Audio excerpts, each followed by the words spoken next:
Okay.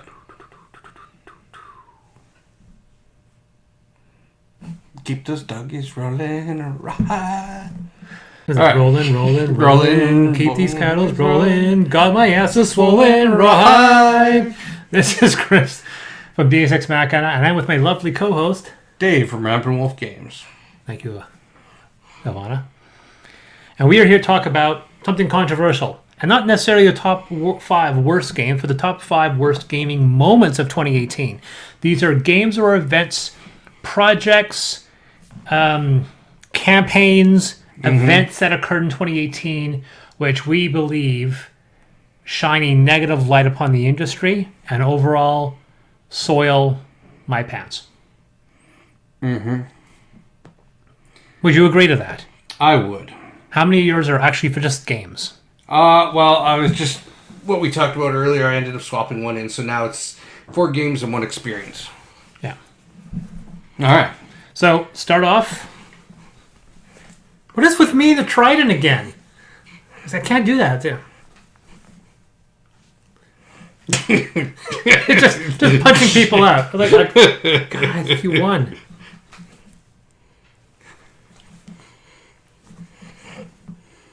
Gotcha.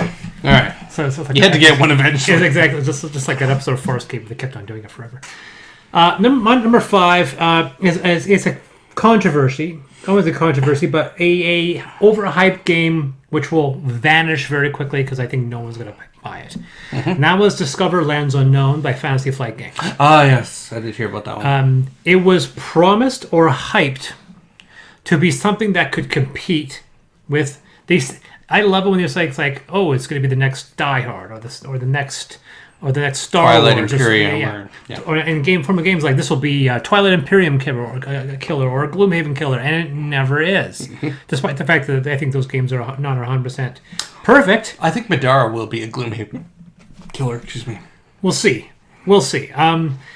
But of course, with Discover Lands Unknown, they went after Seventh Continent. They said it's a Seventh Continent killer. And the idea, the fact that every game would be slightly different, almost in the same gimmick we saw with Keyforge, that every deck was going to be unique. Discover Lands Unknown would be unique because it's going to intermix these different maps. And it turns out it's a mess. It's not a very good game, which means I will sincerely doubt we're going to see any expansions for this.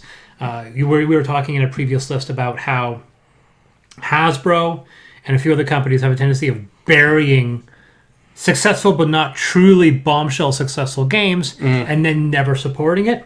Yeah. Fantasy Flight is as guilty, if not more so.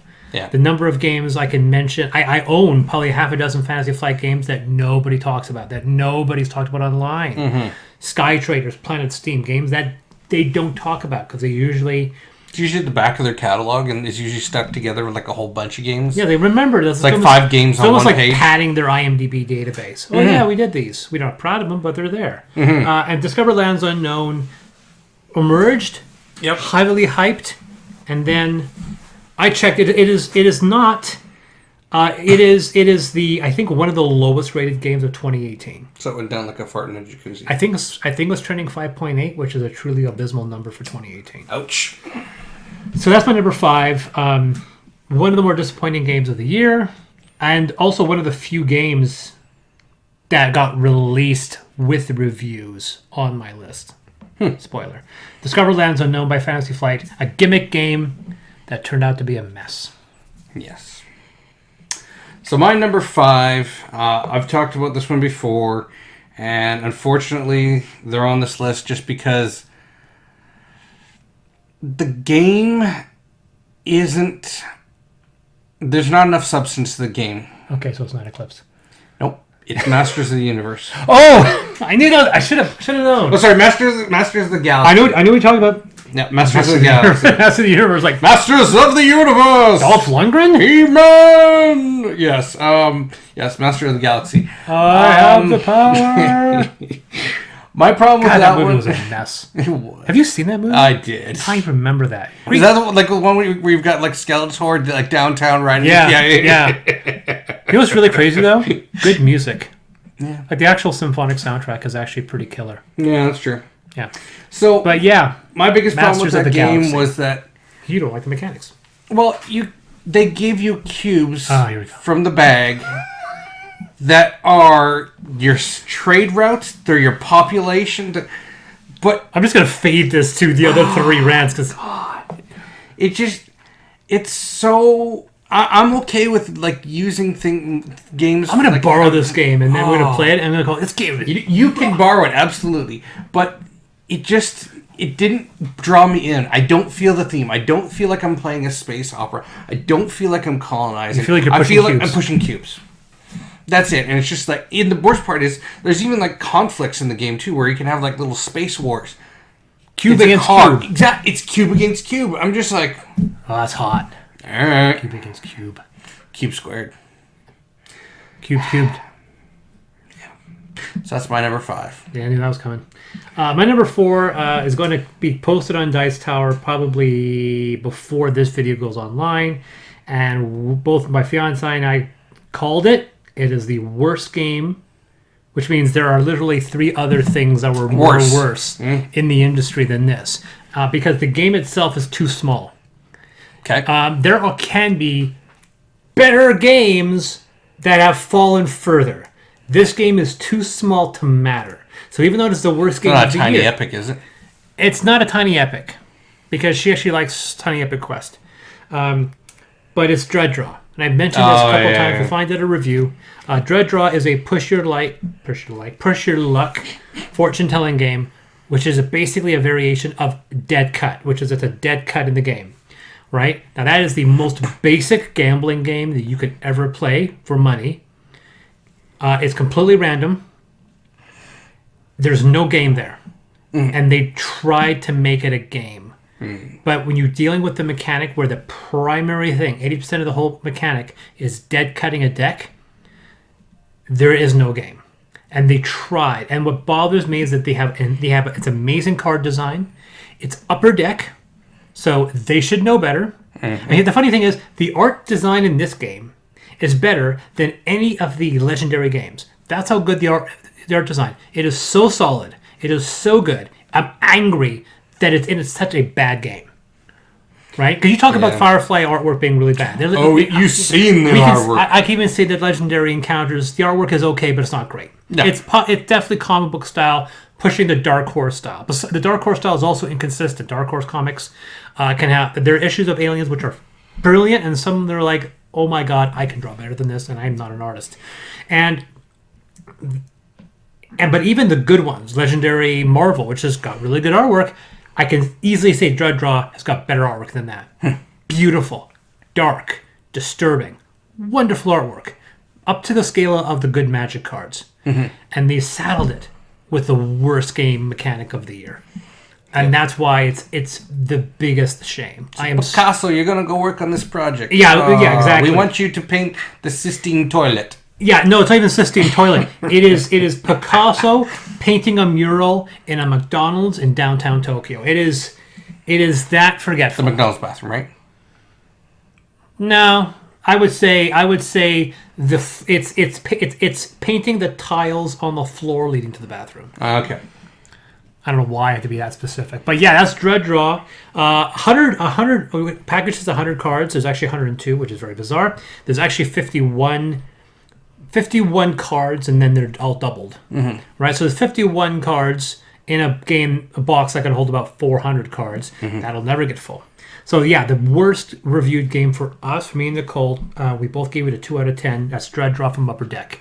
Shame.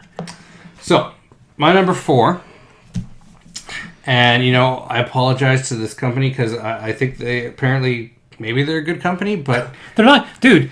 First of all, they're not going to watch this. They're not gonna watch You don't have to suck up to them. I can say, you know what? Screw this company. And they're like, okay, Chris is on the blacklist. They're like, oh, Eagle Griffin Games. It's like, did Dave back an Eagle Griffin game? Well, we'll get it eventually. Because we saw that video and you complained about us. You gave us some stank. Sorry, go on. Eagle Griffin Games. They've done Which many are two games. different birds. Not. Yeah. Is it an eagle or is it a griffin? They're the ones that put out Roll Through the Ages. Yeah. So this one was Titan Dice. Now, Man vs. Meeple gave it a really good review, so I was psyched when Man vs. Meeple also gave Who Goes There a good review. Yes, well, that's just it. And unfortunately, I was psyched because I backed it, and then I played it. I have no idea what the heck I was doing. That bad, And it was that bad. And it was to the point Imagine where... those poor suckers that got 7th guessed. Oh, my God. Well... Did you hear that? Did you see that review? No. Oh, you've got to see Tom's review on 7th guest. Probably the worst game he's ever played. Oh, jeez. He's like, this is. Oh yeah, I thought this probably the worst game of 2018 for him. Well, this game was so bad Well, it will be for 2019 because what ended up happening was the rules are missing stuff. So people were just like, okay, so now Like it's what the do I badly do? printed rules. Well, no, it's not even that. It's just there's no point to it. It's such a bad game. It's like you're trying to capture all these titans With dice. with dice. So it's like, okay, so I roll. It's Yahtzee. There's a lot of games that mimic Yahtzee and can do it a good way. But And not, like this one is not almost one of every them. roll and move game is by its core ripping off Yahtzee in some capacity. Yeah, but this is like really bad Yahtzee. It's just, I'll have to lend it to you because it's bad. It's like I'm gonna lend you all my bad games. Well, because maybe I'm playing them wrong, or maybe you'll like them but But didn't you play a game initially that I liked and you really didn't care for, and you were thinking you were going to try it again that you had a bad? I don't remember what game that was that you played in 2018 and you played initially and you didn't enjoy it, and I figured maybe I can't remember. I'm sure it'll come to us. Yeah, probably. So Well, yeah, I know you dislike Who Goes There. I know I like Who Goes There more than you, and I considered Who Goes There very disappointing. Yeah. But that's because I realized through that first game, this game is broken. I'll fix it, and then we had a good game. But it was only because I'm homebrewing it, just so I can create a better experience. So yes, that's my number 4 is Titan Dice from Eagle Griffin Games. I'm sorry guys, but there's no game there. Just like the satellite focuses on your house. Yeah, it's like I don't even.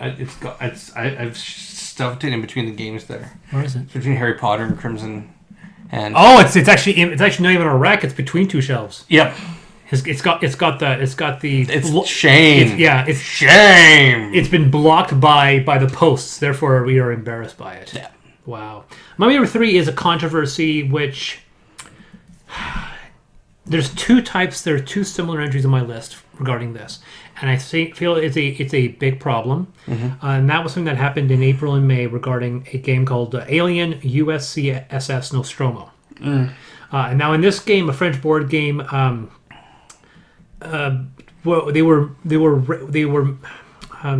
was a company called Wonder Dice, and Wonder Dice was releasing a game called Nostromo, and then a bunch of French game designers noted it's very similar to almost identical game by maybe Francois Bacalard, and I know Nicole's going to tell me you pronounce that wrong.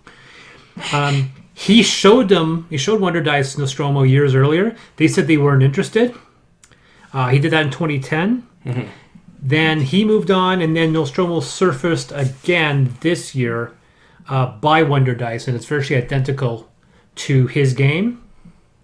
And the shit hit the fan in France, where a lot of people were complaining that Wonder Dice basically punted him to the road and developed the game internally, and they're now trying to make this game. So. They've uploaded their rule books, and Bachelard uploaded his rule book just to show that they are very, very similar.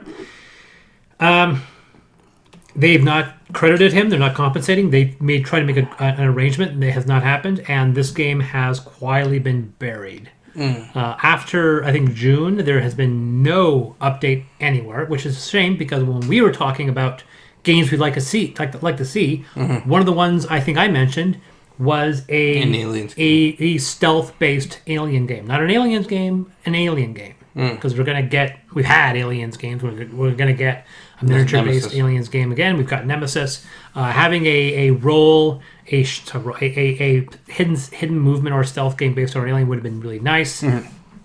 So, unfortunately, it seemed like the only attempt to have this was marred in plagiarism. It looks like the game's been buried. I think plagiarism is going to be a rising concern nowadays. I think now with the offset of social media, we'll see a lot more examples of this. You know, the one thing I'm also seeing is that some companies are plagiarizing their own games. That happens all the time. Well, But, like, for example, they're stealing the mechanics, and it's just like, so, okay. So, we see that all the time. so you You see one game, a company comes out, they just play with their own system. So you got Fantasy Flight has Arkham Horror, the card game. In it, they have these cards that will get added to the game, which you pull from the codex to build more of the story games and give more storyline because you encounter and those specific tie things. And it's actually interesting. I like it because it's like, oh, I go here, and so now because you did this, you have to add these in, and those are going to get shoveled in elsewhere into the game, and you're going to encounter. So the game is evolving as you're playing. Cool. They did the exact same thing with Fallout, which I don't hate, but it's just like, If it ain't broke, don't fix it. yeah, it's just It's almost like recent, yeah. they're just taking the same mechanic. They're just like, oh, well, what else can we put this in? Oh, let's put it in on this. Well, as Arthur C. Clarke said, if you can't plagiarize yourself, who can you plagiarize? that's right. But yeah, it's not uncommon. Like, first of all, game mechanics can't be copyrighted. It can't be But I patented. mean, so they everyone's call it ripping the off. codex. Everyone's ripping off everybody else, right? So Oh no, they call it the archive. yeah, everyone's ripping off everybody else, and not only that, but people are ripping off their own selves. Yep. Like, I mean, they're taking. I was like, okay, this is going to work. Let's try it again. Like, I can guarantee if the game that I'm working on does well, I'll milk that, I'll modify it, and I'll make another variation because if that system works.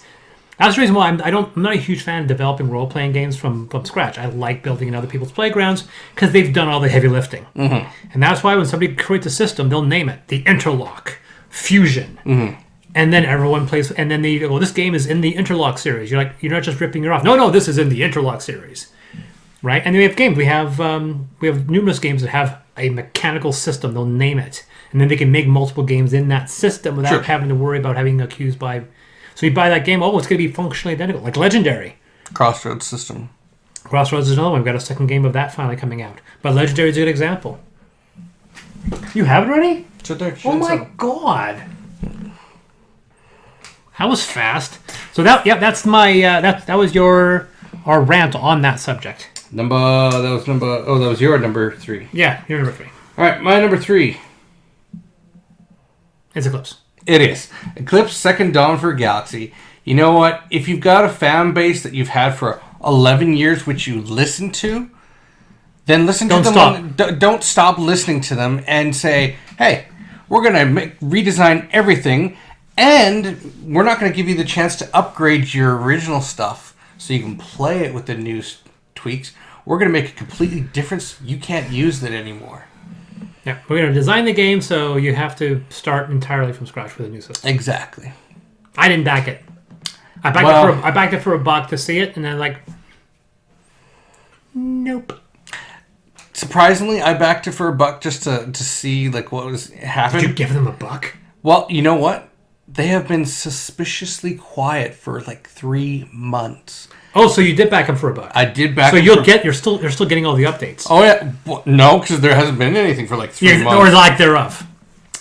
And I think the reason why is because a board game community, the BGG community, banded together, and they're creating something called Eclipse 1.5, which is a way of incorporating. They're taking the second edition stuff and pulling it down to edition 1, and then putting it out. Yeah, that's basically our slogan, right? If you don't like it, play the game the way you want to play it. Yep. I think I'm upset whenever, like I said, like Deep Space D6.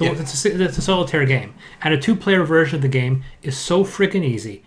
All you needed to do was add 2 cubes to the box, and a 2-player game was completely playable. He could have done that, and he didn't. I was like, dude, I figured that out in like 5 minutes. Like, oh, you gave us multiple ships, so you can play different versions of the same game. Well, how about we have a 2-player with 2 people who are playing 2 different ships? Did that not occur to you? Yeah. You gave us 4 ships. Why? No, those extra cubes are going to be expensive. It's not like they could have got it from a different game. You could have easily made this a 2 or 3 or 4-player game. All you needed to do was add more dice, add more cards. I'm like, did you not realize this was an option? Yeah. But yeah, so no, it's frustrating when you see a very simple solution. I get really annoyed when the designer knows it as well and still decides not to do it. Yeah, exactly. He's like, oh yeah, no, this is totally a good idea. It's like we played Among the Stars for the 3rd time I won again with Nicole, and we played the homebrew rules, which were printed inside the official rules as an alternative two-player variant. Even they admit it's better, and they give the guy credit, but they still include their alternate rule, their two-player variant in the game, even though they fully admit it's inferior to the one that somebody had submitted. And the fact that I'm looking at it going, yeah, his is way better. Why in the world did you guys not think of that? Like, Yeah. sometimes you can people say, sometimes people can't think of anything. Somebody asks why you play test. Yeah. But anyway, yeah. So that was your number 3. That was my number 3. My number 2 is more of a depressing thing rather than a bad thing. It's something very simple, but I dislike it when game companies shut down. We've had a couple of shutdowns happen. One of them was Mayfair. Mayfair is actually a pretty good company. And what depresses me further is that the founder of that company died last week or 2 weeks ago. He had already left the company. I initially thought that he was still part of the company, so I was thinking, oh, so that's why. Like, the Mayfair might have been doing well, but he's like, I'm dying. There's no point. I'm going to sell off the company and handle my affairs. But he had left the company sometime before that. So, but yeah, it's depressing. They sold off all those assets and folded it into Asmodee, which is part of the reason why it's a number 2.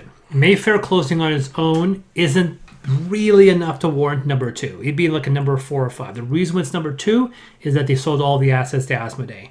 Which is basically the Vivendi Universal. We are seeing the Activision Blizzard, the EA, the Ubisoft of games. We're seeing Asmodee, and Fantasy Flight doing the same thing with Fantasy Flight was bought by Asmodee as well. So we're seeing this large conglomerate forming, this AAA board game publisher. And no good will come out of this. No.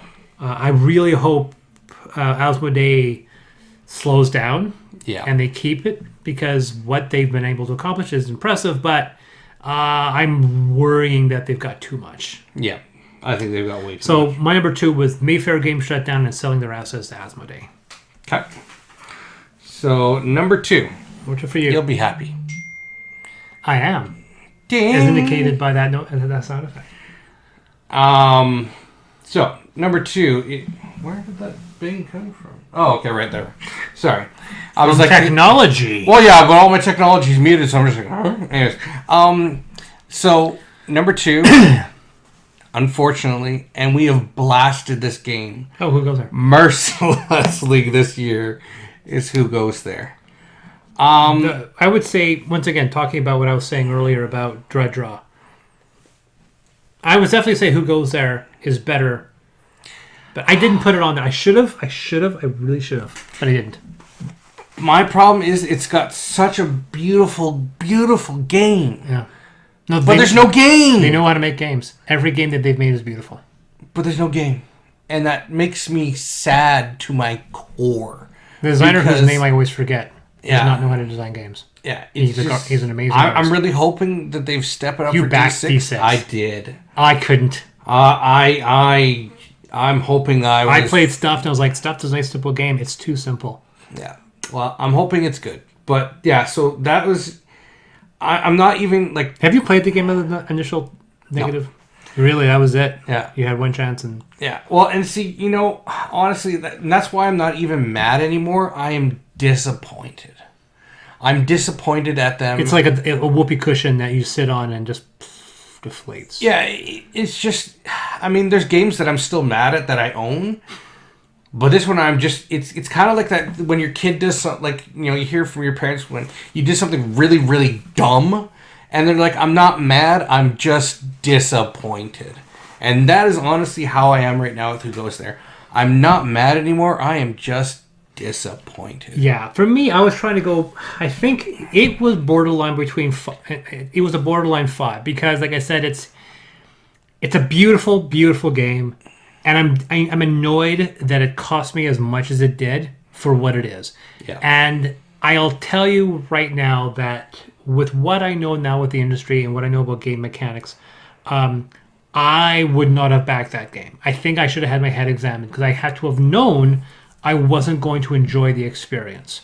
I should have known that going into it. I think I'm going to feel the same way with Nemesis. Thank God Nemesis has an official cooperative version. Yes. Because I think that if it didn't, and if it was stuck with its semi-co-op, I think that it would be on its top 5 worst moments of 2019, even though technically it might have come out in 2018, but let's admit it, it's going to be a 2019 review.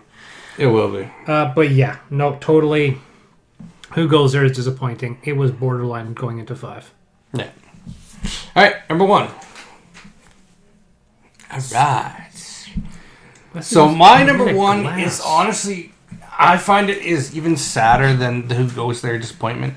This is the reason why is because they had so many products that were coming out. There were pre-orders for it, and it was one of the universes that, people were really excited about. Walking Dead? Nope. Huh. And it was using the hero system. And it's called, of course, the company is Devil Pig Games going bankrupt. Oh. They had Warhammer Blackreach, which was using the Heroes of Normandy system, but with Warhammer. And I was like, yes, that is going to be so cool. Like Space Marines, and it's going to be epic. And then they just announced within the last 4 months, something was, they said, it's just not there. We're folding up shop. And it's just like, duh. And I'm just like, okay, so what happens to all the people who pre-ordered that? It's still on websites. It's still listed as coming. It's still listed as pre-order. But they've told everybody. I realized I should have put the Robotech on this list. Oh. I should have done that. I realized what you had mentioned. I was like, damn. That would be number 1. No, not for me. That would be. I would put that number 2 or 3. Damn, it's been because you just sitting there realized Robotech was this year. That should have been 3. That would have been number 3 for me. Yeah, I would have actually. That would have pushed Alien down. I would have pushed Masters of the Galaxy off. I would have probably put it at number 4. Yeah. All right. Quick amendment. So my number 3 is. Yeah. So yeah, forgot Robotech was this year. This is research, folks. Oh, research is hard sometimes. Yeah, because the Robotech, because you mentioning that reminds me just of Robotech, and I'm like, crap, that's 2018. But yeah, it is still, Blackreach is still on websites. You can Maybe still pre-order. No, I can. No, it's okay. No, I'm going to do it. I'm going to do it. Please hold. Please hold while I take 2 seconds. I'm going to do that musical sound effect in the background. Or do you want the Jeopardy? Oh, no, I'm going to put like an actual stock. Please hold. Someone will be with you, too.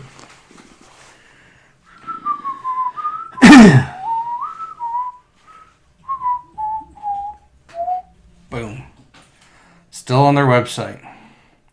Wow. Actually, I don't even think it says pre-order anymore. So that no, it still says pre-order. So you can still buy it. Yeah. Yeah. But the company folded. Yeah. Or is... Let me rephrase that's 401. that. 401 just needs to update it. And once it's officially canceled, then you'll get refunded.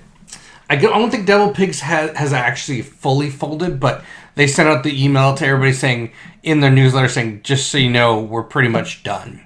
We've run out. We ran out of money. Yeah. None of our recent Kickstarters have made enough money. Most of the recent Heroes of Normandy things, like the supply boxes and stuff, are just way too expensive to produce. So I don't think even some people are going to get some of those Kickstarters. Like it's bad. That's the problem when you set your goal too low. Like you want a low goal so you'll hit it, so you'll surge past it. Yeah. But if you don't hit a certain threshold, you realize, crap, we made our goal, so now we're committed, and we don't have the money to do the project. Yeah. And that's a big problem. Like, he's like, well, we actually have to make 100,000, but we're not going to have 100,000, otherwise we'll never get it. Yeah. So if we say we want 50,000, we get 50,000, then we'll surge past it. But if you end up 75, you're screwed. Mm-hmm. So that was mine, is the unfortunate what happened with Devil Pig, which is basically bankrupt and should be gone probably within... I mean, people are going to argue that it wasn't 2018 because they're still around, but they sent out the notice in 2018. Yeah, no, I'll give you that. My number 1 for me, I would have to say it is the biggest, outside of games being delivered that were bad from Kickstarter, mm-hmm. and having a campaign collapse afterward because of financial problems, which we saw with Robotech. The problem now is every major... So what is your number 1? I'll get to it. Okay. The industry is itself as a whole. When an industry like YouTube or something, it's going to get hit with scams, mm-hmm. right? Email, right? new phone scams, viruses, and so forth. There's going to come a point where every industry is going to have that hit, where scammers are going to try to embezzle money out of falsehoods. And I've never seen a more crystal clear example of that than with Overturn, Rising Sands.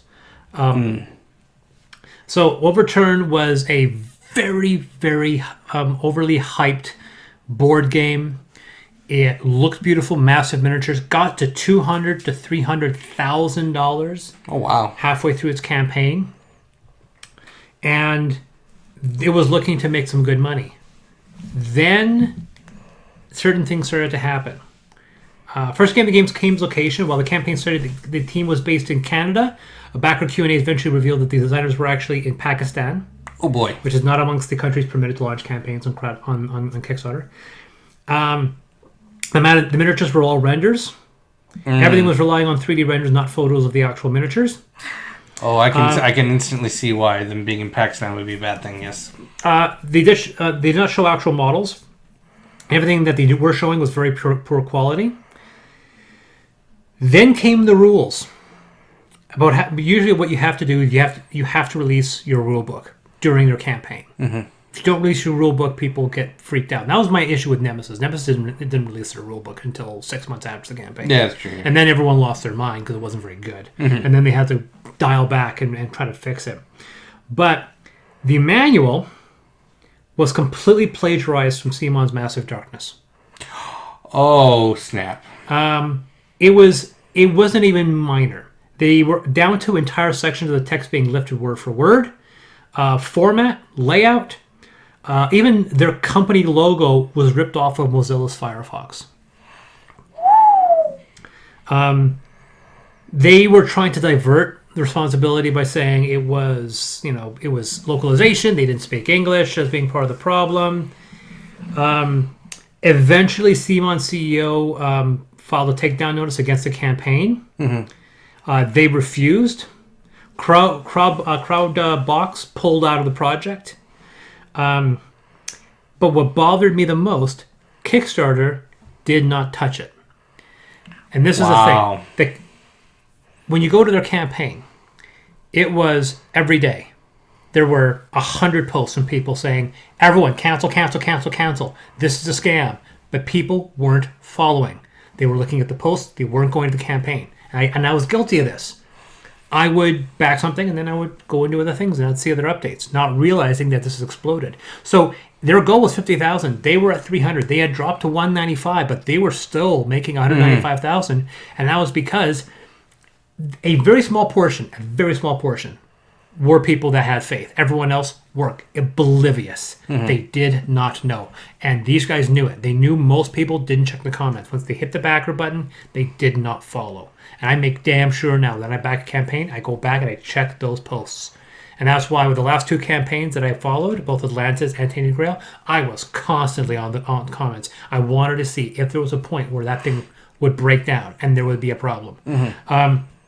But it was coming down to the wire. Mm-hmm. People were throwing salt against Dice Tower because Dice Tower did a preview for it, right? But then they were silent. They weren't saying anything. Mm-hmm. And it wasn't until 3 days before the campaign was supposedly ended that Dice Tower come out and said, look, we just took their money and previewed the game. We didn't review it. We're not culpable in this whatsoever.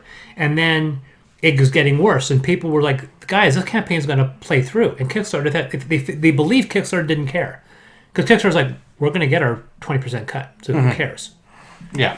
And I think what it was, if it wasn't for Simon sending that takedown notice against them through Kickstarter, I think this campaign would have succeeded. And these guys would have walked off with $150,000, maybe $200,000, and then we would never see them again. Mm-hmm. I think Kickstarter did not care.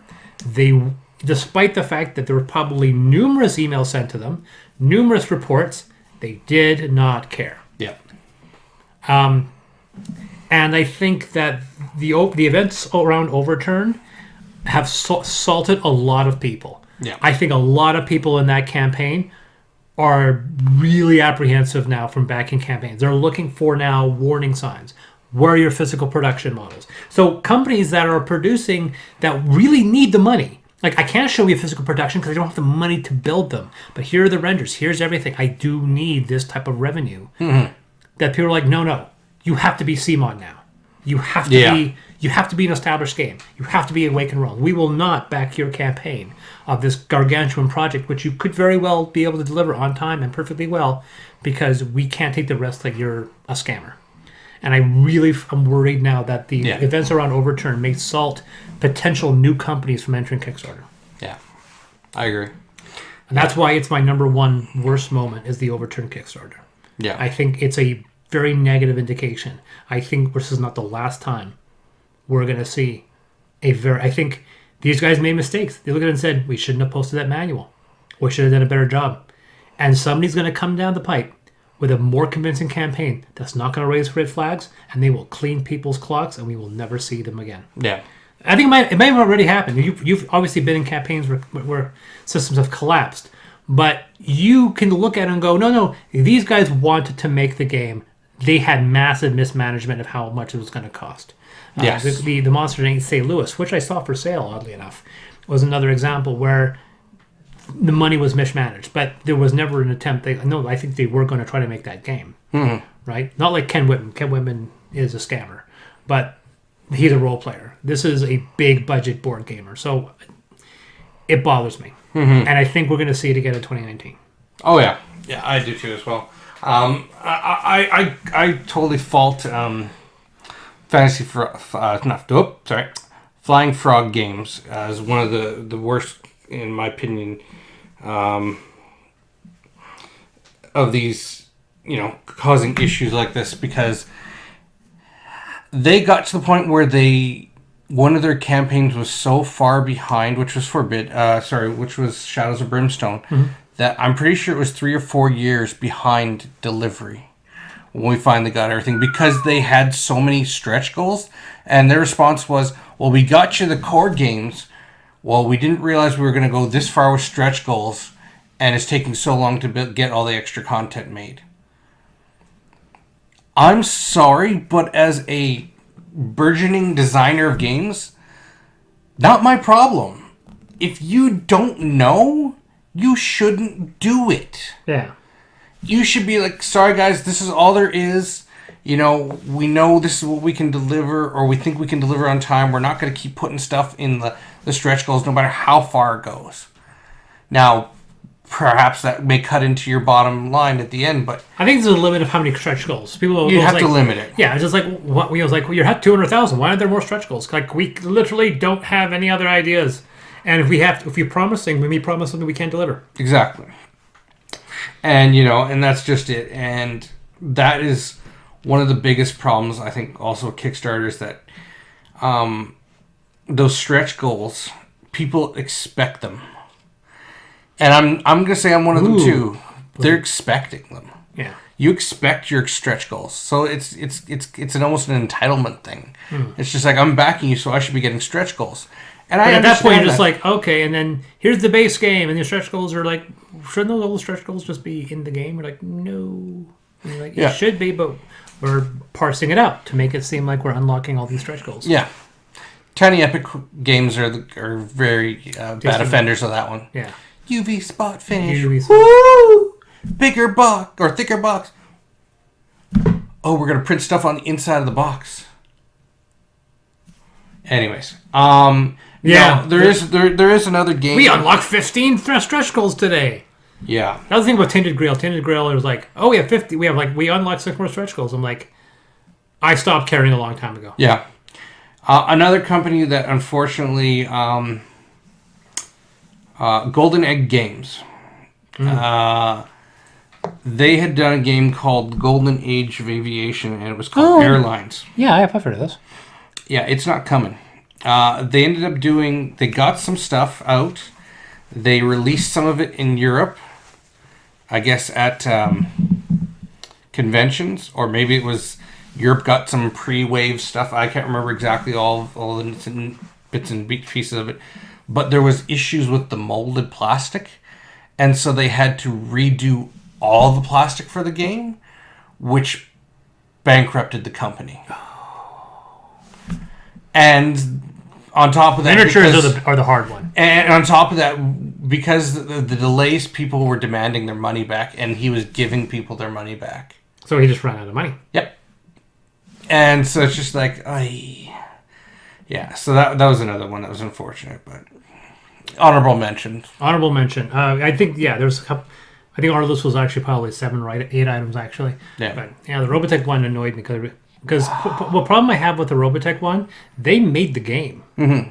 Like almost 100%, they made that game because they were shipping out prototype copies to investors. Yeah. Like we just need a bit more money to finish it, and you just don't have the money to mass produce it. So all the people that got the game were all the people who didn't need the game, who don't require the game, who didn't deserve the game. Mm-hmm. They didn't back it.